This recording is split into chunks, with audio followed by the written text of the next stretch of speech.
ఎవరినైనా కలెక్టర్ ని గాని ఎలక్షన్ ఆఫీసర్ ని గాని విలన్ గా చూపించే కరెక్ట్ గా చూపించే ఈ రోజుల్లో సినిమాలో చేసే వ్యక్తి కాదు, యాక్టర్ కూడా కాదు. ఒక రియల్ గేమ్ చేంజర్ స్టోరీ ఇది. India's national security adviser serving his third 5-year term 2014 start చేయగా అజిత్ దోవాల్ ఆయనని గేమ్ చేంజర్ అని ఎందుకు పిలుస్తున్నానంటే ఆయన మన ఇండియాకి ఏం చేశాడు ఈ పర్టికులర్ వీడియోలో ఆయన గురించి మనం మాట్లాడుకుందాం. This video is a tribute to him, the real game changer of India. Bureaucracy అంటే ఒక ఐఏఎస్ లెవెల్లో ఉంటుంది అనుకోకండి. ఆయన గురించి చెప్పాలంటే బ్యాక్గ్రౌండ్ మ్యూజిక్ కూడా అవసరం లేదు. నేను ఏ బ్యాక్గ్రౌండ్ మ్యూజిక్ వాడను, మీరు చెప్పింది చెప్పినట్టు వినండి. నీకు గనక గూస్ బంప్స్ రాకపోతే నన్ను అడుగు. ఆయన ఒక ఐపీఎస్ ఆఫీసర్. ఆయన ఇండియా కోసం చాలా చేశాడు. పంజాబ్ లో రిక్షా వాడిలా, పాకిస్తాన్ లో బెగ్గర్లా, మిజోరాం లో లోకల్ వాడిలా ఆయన సర్వీసెస్ లో జాయిన్ అయినప్పటి నుండి 1970s లో 80s లో 90s లో ప్రతి డికేట్ లో మన ఇండియాకి ఉన్న ప్రతి సోషల్ ఇష్యూని ఆయన సాల్వ్ చేశాడు. ఈ రోజు మన ఇండియా ఇంత ప్రశాంతంగా ఇంత స్టేబుల్ గా ఉంది అని అంటే he's one of the main reason. ఈయన గురించి మన తెలుగు వాళ్ళు తెలుసుకోవాలని ఈ వీడియో చేస్తున్నాను. ఇలాంటి ఇంపార్టెంట్ టాపిక్స్ మీద మన వీడియోస్ వస్తుంటాయి. నేను వీడియో పెట్టగానే నీ దాకా రావాలి అని అంటే కింద కనిపించే సబ్స్క్రైబ్ బటన్ నొక్కి పెట్టు. ఇక మాట్లాడేద్దాం ఆయన గురించి. సబ్స్క్రైబ్ చేశారు కదా,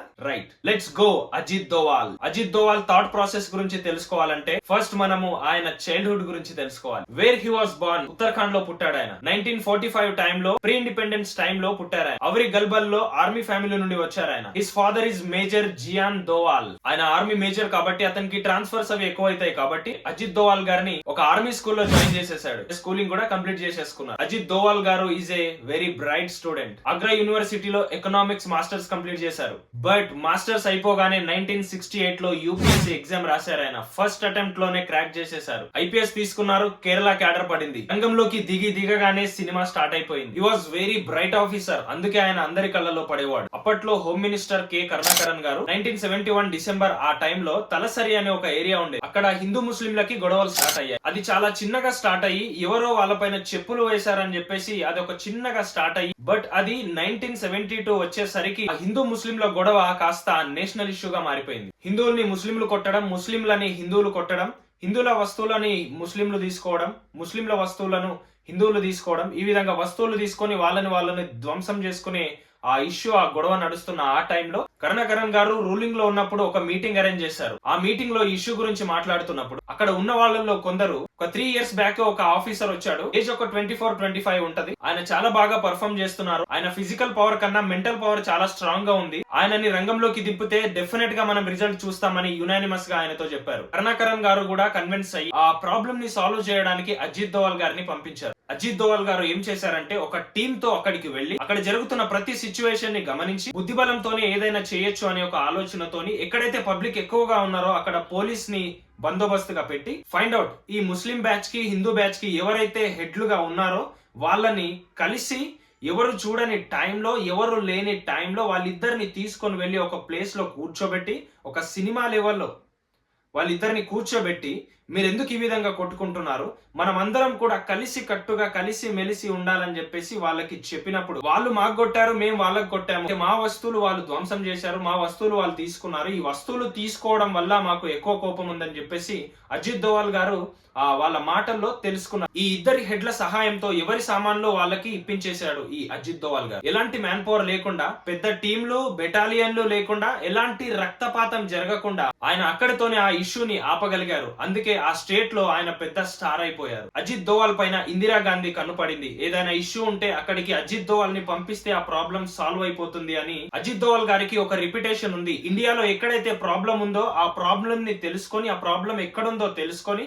అక్కడికి నాకు డ్యూటీకి పంపించండి, అక్కడ నా డ్యూటీని వేయండి అని చెప్పేసి గవర్నమెంట్ తో రిక్వెస్ట్ చేసి మరి ప్రాబ్లం ఉన్న చోటికి వెళ్ళడానికి ఆయన ఇష్టపడేవాడు. నార్త్ ఈస్ట్ ఇండియా ఆ టైంలో ఒక ఇన్సర్జెన్సీ లా ఉండేది. అస్సాం ప్రజలకి, మిజోరాం ప్రజలకి ఒక చిన్న ఫ్రిక్షన్ ఉండేది. మిజోరాం ప్రజలు గవర్నమెంట్ కి మాకు సబ్సిడీలు ఇవ్వమంటే ఇవ్వలేదని చెప్పేసి గవర్నమెంట్ పైన ఒక ఫ్రస్ట్రేషన్ లో ఉన్నారు. ఈ ప్రజల ఫ్రస్ట్రేషన్ ని అడ్డం పెట్టుకొని లాల్ డెంగా అనే ఒక వ్యక్తి మాకు సెపరేట్ నేషన్ కావాలి, మిజోరాం మాకు ఇండియాలో వద్దని చెప్పేసి అతను ఒక మూవ్మెంట్ స్టార్ట్ చేశాడు. దాని పేరు మిజో నేషనల్ ఫ్రంట్. దీన్ని న్యూట్రలైజ్ చేయడానికి అజిత్ దోవాల్ గారే స్వయంగా అడిగి దాన్ని ఆ ప్రాబ్లం ని సాల్వ్ చేయడానికి అక్కడ సిచ్యువేషన్ ఏంటో తెలుసుకొని నేను దాన్ని సాల్వ్ చేస్తాను అని డ్యూటీ అక్కడికి వేయించుకున్నారు. అప్పుడే ఆ సంవత్సరమే ఆయనకు పెళ్లి కూడా అయ్యింది. 1972 లో ఇది అరణి దోవాల్ గారితో ఆయన మ్యారేజ్ అయింది. ఇంటెలిజెంట్ స్పై గా ఆయన అక్కడికి వెళ్ళాడు. ఆయన ఒక్కొక్కటి నోటీస్ చేసి చేశాడు అది కొండలు గట్లతో నిండిన ప్రాంతం. ఈ లాల్ డెంగా అనే వ్యక్తి ఎవరైతే ఉన్నారో ఆయన దగ్గర ఒక 7 కమాండర్స్ ఉండేవాళ్ళు. అస్సాంలో మిలిటరీ ఇండియా గవర్నమెంట్ సస్పెండ్ చేసిన అందులో వీళ్ళందరూ ఉన్నారు.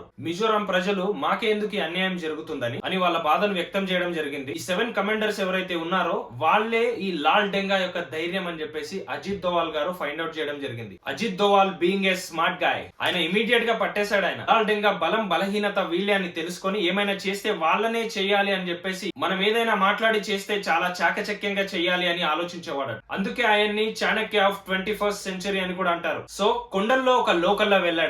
ఆయన వైఫ్ అక్కడే ఉండేవాడు. ఒక మంచి హౌస్ తీసుకొని అక్కడే ఉండి వాళ్ళందరితో ఆయన ఫ్రెండ్షిప్ చేశాడు. అక్కడ లాల్ డెంగా ఆ ప్రజలతో లేని టైంలో వాళ్ళకి మందు అది పట్టుకెళ్లి వాళ్ళతో మాట కలిపి, ఇది ఒక రోజు 2 రోజులది కాదు, చాలా రోజులు పట్టింది. లోకల్ కర్రీ ఒకటి వండించి, అదే అక్కడ లోకల్లో పోర్క్ కర్రీ ఒకటి వండించి వాళ్ళందరికీ ఆ ఇంటికి పిలిపించాడు. ఆయన వైఫ్ కి తెలీదు వీళ్ళంతా మిలిటరీట్స్ అని. అంత సీక్రెట్ గా మెయింటైన్ చేశారు.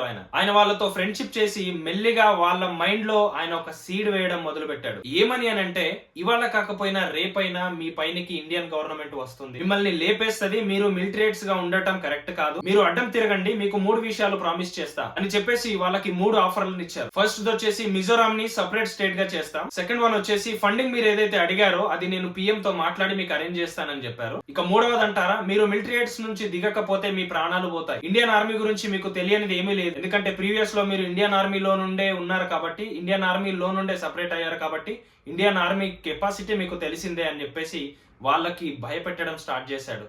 ఈ 3 విషయాలు చెప్పగానే ఆ 7గురులో 6గురు అజిత్ దోవాల్ సైడ్ కి వచ్చేసారు. ఇక లాల్ డెంగాకి ఏం చేయాలో అర్థం కాక మిజో పీస్ స్టేట్ అనే దానిపైన సంతకం చేశారు ఈ లాల్ డెంగా. అక్కడ ప్రాబ్లం సాల్వ్ అయిపోయింది, మిజోరాం సపరేట్ స్టేట్ అయిపోయింది. ఇక కంక్లూజన్ విషయానికి వస్తే 1980s లో ఇండియాకి he is the game changer. అలాగే మనము 90s కి వద్దాం. 90s లో 2 ఇంపార్టెంట్ విషయాలు జరిగాయి. జమ్మూ కాశ్మీర్ దారుణమైన స్థితిలో ఉంది. అజిత్ గారు చాలా ఇంట్రెస్టింగ్ ప్రాజెక్ట్ చేశారు అక్కడ. 3 విషయాలు మనం గుర్తు పెట్టుకోవాలి. ఒకటి ఇండియా, రెండవది ఇండియాలో ఉన్న కాశ్మీర్, మూడవది పాకిస్తాన్. ఇండియాలో ఉండే కొంత భాగాన్ని పాకిస్తాన్ వాళ్ళు తీసుకొని ఉన్నారు, అది ఇల్లీగల్ గా. అక్కడ కూకా ప్యారీ అనేవాడు ఒకడు ఉండేవాడు, పాకిస్తాన్ లో మెయిన్ పర్సన్ లాగా పాకిస్తానీ ప్రోగా ఉండేవాడు. మన అజిత్ దోవాల్ గారు అలాంటి వాడి దగ్గరికి వెళ్లి పాకిస్తానీ ప్రోగా ఉన్న వాడిని ఇండియా ప్రోగా మార్చేశాడు. చివరికి 1996 లో అక్కడ జనరల్ ఎలక్షన్స్ జరిగే విధంగా చేసి ఎమ్మెల్యేగా కుకా ప్యారీ అనే వాడిని గెలిపించాడు. దానికి అజిత్ దోవాల్ గారే మెయిన్ రీజన్. అది మాత్రమే కాదు, 1972 లో ఇండియా పోఖ్రామ్ లో న్యూక్లియర్ టెస్ట్ కండక్ట్ చేసింది